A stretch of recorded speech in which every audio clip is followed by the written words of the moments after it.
Out of all the things that I have lost, I miss my mind the most. Mark Twain. Hello friends, welcome to MusskilAsan. I am Dcosta, clinical psychologist, National Institute of Behavioral Sciences.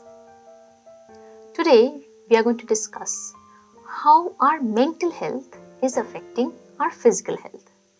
Well, it's a funny situation how we just take the former for granted and only keep our focus on the latter.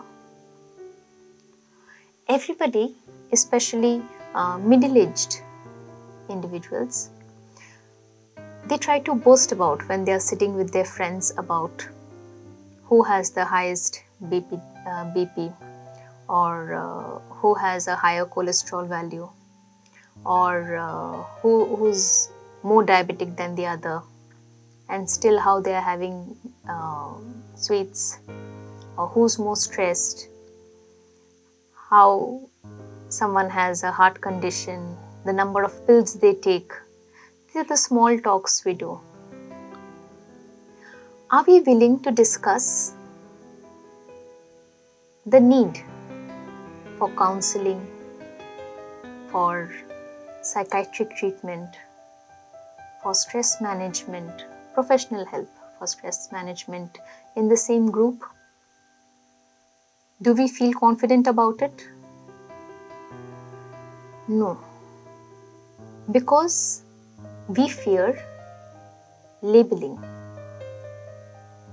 It's a sad thing, but many of us, our viewers, they usually feel very scared about coming to the clinic also, because it's a kind of label that you're not of sound mind, you're not normal.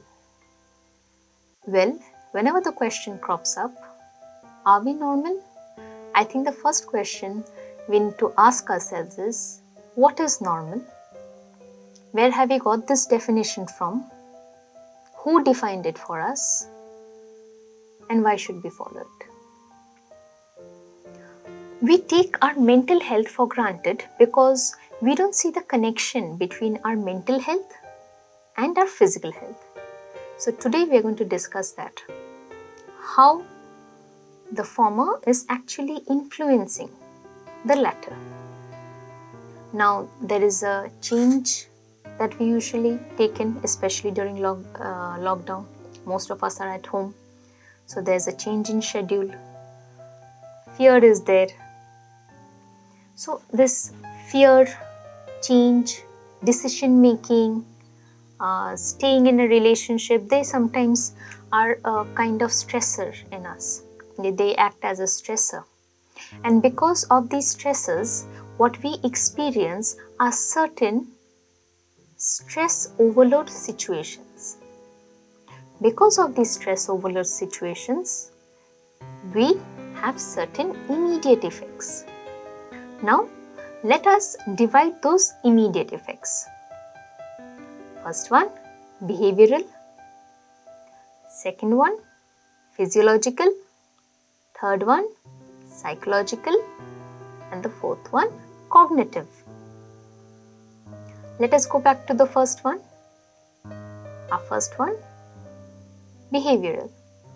Now, during this stressful period, many indulge in drinking or irritable expression of anger or overeating.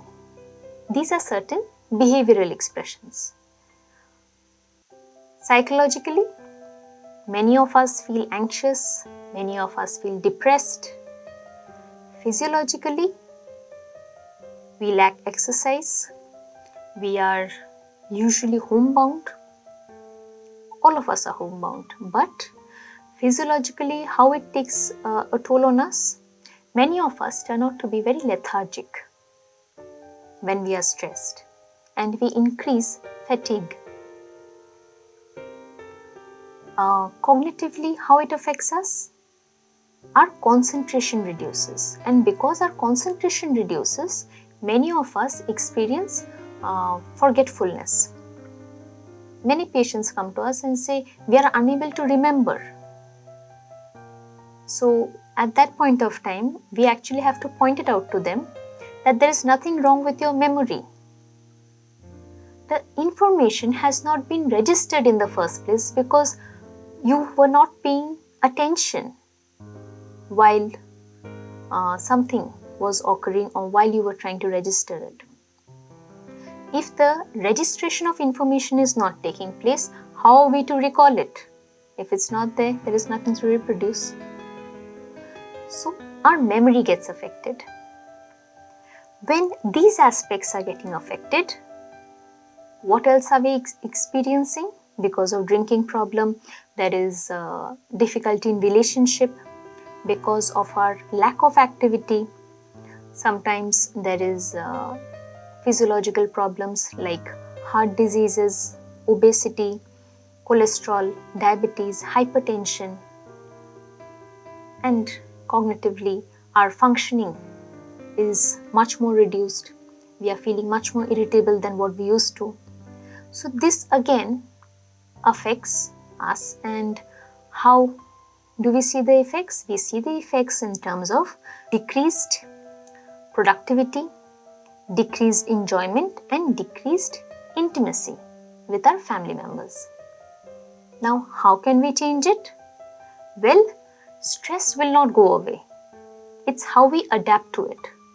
So, if we go back to that immediate effect, and if we change that immediate effect with health promoting lifestyles, what can be the health promoting lifestyles? Well, first and foremost, indulging in some physical activity. It can be household task or doing exercise, doing some creative activity.